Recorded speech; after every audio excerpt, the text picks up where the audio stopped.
کارساز خونی حادثے میں اس دنیا سے بے وقت چلے جانے والے باپ اور بیٹی کے لواحقین اس وقت غم سے نڈھال ہیں۔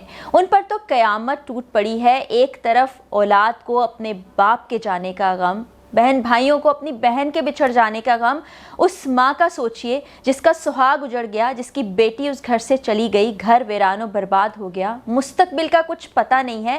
وہ لواحقین کس حال میں ہیں؟ پولیس ان کے ساتھ کیسا سلوک کر رہی ہے؟ ایف آئی آر میں کیا کیا کوششیں کی گئیں کہ قاتلہ کو بچایا جا سکے، اور اس وقت ان کو ایک آفر کی جا رہی ہے، لاکھوں کی آفر کی جا رہی ہے، ایسے وقت میں جب ان کو دنیا کا ہوش ہی نہیں ہے، کوئی فکر ہی نہیں ہے، ان کو صرف دکھ ہے، پریشانی ہے، تکلیف ہے، تو یہ کہ ان کے پیارے چلے گئے۔ ان کو سمجھ ہی نہیں آ رہا کہ انہوں نے اپنے گھر سے 2 جنازے اٹھا دیے جو کہ کل گھر سے خوش و خرم گئے تھے، صحیح سلامت گئے تھے۔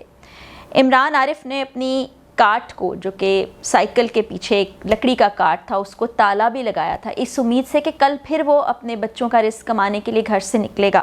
آمنہ گھر سے ہمیشہ کی طرح ماں کو مل کر، بھائی کو مل کے گئی تھی، لیکن کسی کو نہیں پتا تھا وہ واپس نہیں آئیں گے۔ ماں جو ہے آمنہ کی، وہ تو بالکل ہوش و واس سے بیگانہ ہو گئی ہیں۔ سب بتا رہے ہیں کہ وہ ہوش میں ہی نہیں آتی ہیں، بے ہوشی کی کیفیت میں ان کا وقت گزر رہا ہے۔ اس وقت عدت میں بھی ہیں، شوہر کے جانے کا غم، بیٹی کے چلے جانے کا غم، ان کے لیے تو دنیا ختم ہو کے رہ گئی ہے، پورے خاندان پر قیامت گزر گئی ہے۔ اور ان کا پرسان حال کون ہوگا؟ واحد کفیل گھر کا چلا گیا، وہ بچی جو اپنا ریسرچ پیپر مکمل کر رہی تھی اور اس کے بعد اس کو لگتا تھا کہ وہ ایک بہت اچھی سی جگہ نوکری کرے گی، ان کے دن بدل جائیں گے، باپ کی مشکلیں کٹ جائیں گی، سب کچھ ایک جھٹکے میں، ایک ٹکر سے ختم ہو کر رہ گیا۔ کچھ حقائق آپ کو بتانے جا رہی ہوں کہ پولیس نے کس طرح کا رویہ رکھا اس خاندان کے ساتھ۔ جو چچا ہیں جانے والی آمنہ کے اور بھائی ہیں عمران صاحب جو اس سانحے میں اپنے گھر والوں سے بچھڑ گئے، انہیں ایف آئی آر کٹوانی تھی، لیکن اب جان کے حیران ہوں گے اس بات کو کہ ان کی غیر موجودگی میں ایف آئی آر کاٹ دی گئی۔ جی آپ نے بالکل درست سنا، مدعی کے پولیس اسٹیشن میں غیر موجود ہونے کے باوجود ایف آئی آر لکھ دی گئی اپنی مرضی سے، کوئی سی بھی دفعات اس میں شامل کر دی گئی۔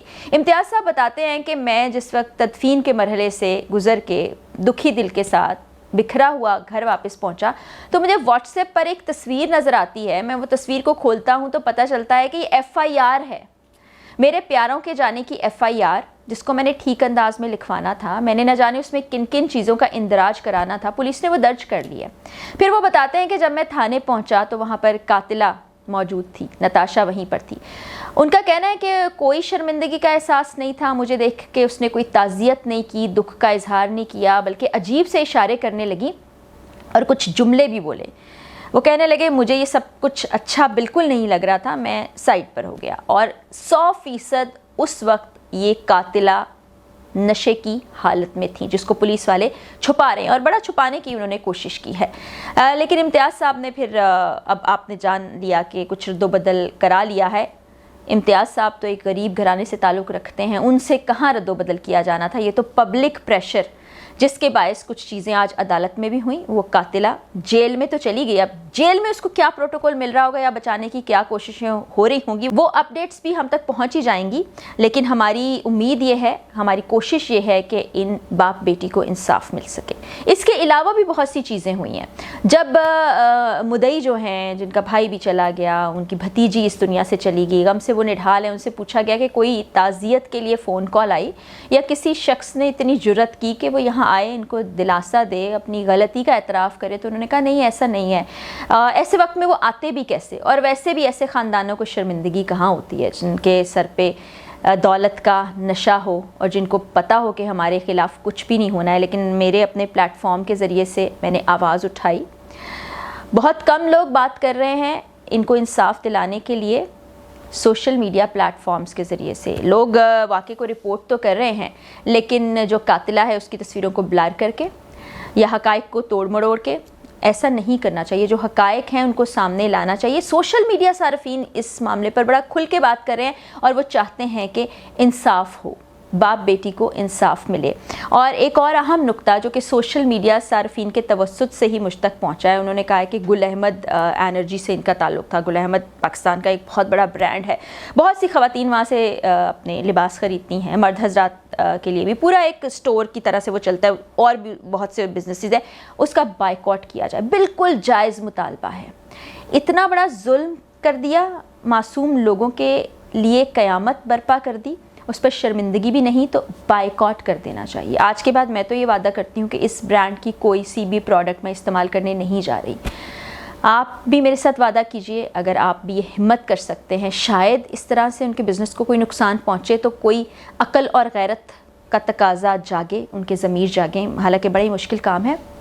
ایک اور حیران کن بات, انڈائریکٹلی پیسوں کی آفر کی گئی ہے لواحقین کو, جو اس وقت دکھ میں ہیں, کرب میں ہیں, تکلیف میں ہیں. ہنستا بستا گھر برباد ہو گیا, اجڑ گیا, خواب بکھر گئے, سپنے اجڑ گئے, گھر والے زاروں کی طرح روتے رہتے ہیں. سمجھ نہیں آتی کہ ان کے ساتھ ایک لمحے میں کیا ہو گیا. ایک لمحے نے ان کی دنیا بدل کے رکھ دی.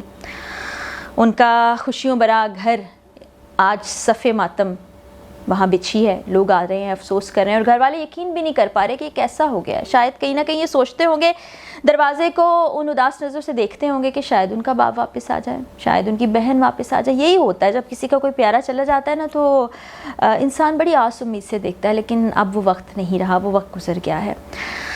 وکیل عامر منصوب صاحب ہیں, ظاہر ہے گروپ آف کمپنیز ہیں. اب گروپ آف کمپنیز کے پینل پہ بہت سارے لائرز ہوتے ہیں. ایسا نہیں ہوتا کہ کوئی ایک دو جانے مانے منجھے ہوئے لائرز ہوتے ہیں. ان کی کوشش یہی ہوتی ہے کہ اپنے ان لوگوں کو بچا لیا جائے, ان بڑے لوگوں کو, ان سیٹھوں کو بچا لیا جائے اور سزا کسی اور کو دلوا دی جائے. کل بھی ایسی کوششیں کی گئی تھیں, لیکن چونکہ سوشل میڈیا پر ہر چیز آ چکی تھی, فوٹیجز وہاں پر موجود تھیں. ایک خاتون کو بھی ساتھ دیکھا گیا جو پہلے یہ کہہ رہے تھے شاید گاڑی میں موجود ہے, لیکن وہ گاڑی میں موجود نہیں تھی, وہ بعد میں وہاں پر آئی تھیں. اور ابھی تک جو اس نتاشا قاتلہ کے شوہر ہیں وہ منظر عام پر نہیں آئے, ہمیں کہیں دکھائی نہیں دیے.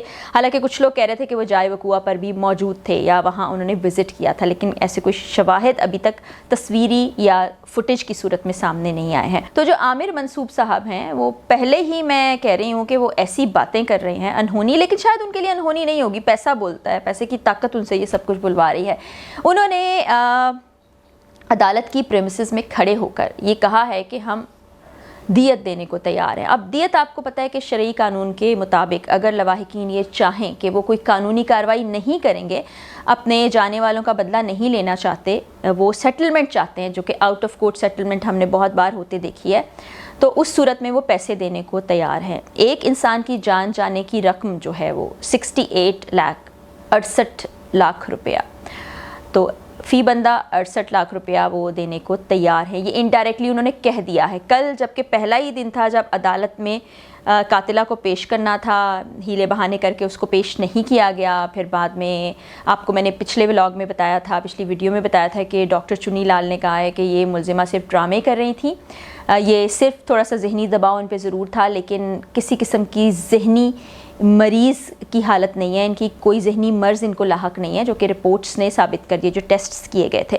تو انہوں نے انڈائریکٹلی یہ پیغام لواحقین تک پہنچا دیا.